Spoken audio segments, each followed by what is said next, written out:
Welcome back. इस video में हम उन 3 लोगों का जिक्र करेंगे जिनको अक्सर डिप्रेशन हो जाता है या वो डिप्रेशन का शिकार रहते हैं। नंबर 1, वो इंसान जिसके अंदर तवक्कल नहीं होता, वो इंसान जो सब्र करना नहीं जानता, वो अक्सर डिप्रेशन का शिकार हो जाता है या वो डिप्रेशन का शिकार रहता है।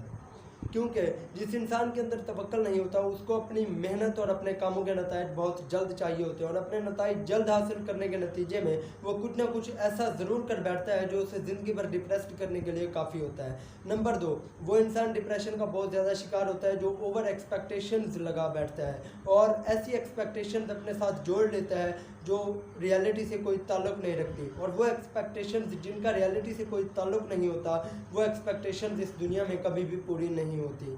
और जब उस इंसान की कोई एक्सपेक्टेशन पूरी नहीं होती तो वो डिप्रेशन का शिकार हो जाता है। नंबर 3, वो इंसान डिप्रेशन का सबसे ज़्यादा शिकार होता है जो लाइफ की अनसर्टेनिटी पे यकीन नहीं रखता, जो ये सोचता है कि वो उसकी ज़िंदगी का कंट्रोल सिर्फ उसके हाथ में है, वो ही अपनी ज़िंदगी को चला सकता है। ये एटीट्यूड किसी हद तक होना चाहिए, लेकिन ये बात जहन में होनी चाहिए कि आपकी ज़िंदगी का हकीकी मालिक अल्लाह है। आप नहीं जानते कि अगले कदम पर, अगले स्टेप पर, अगले मिनट, अगले सेकंड या अगले वीक या अगले मंथ या अगले ईयर आपके साथ क्या हो जाए।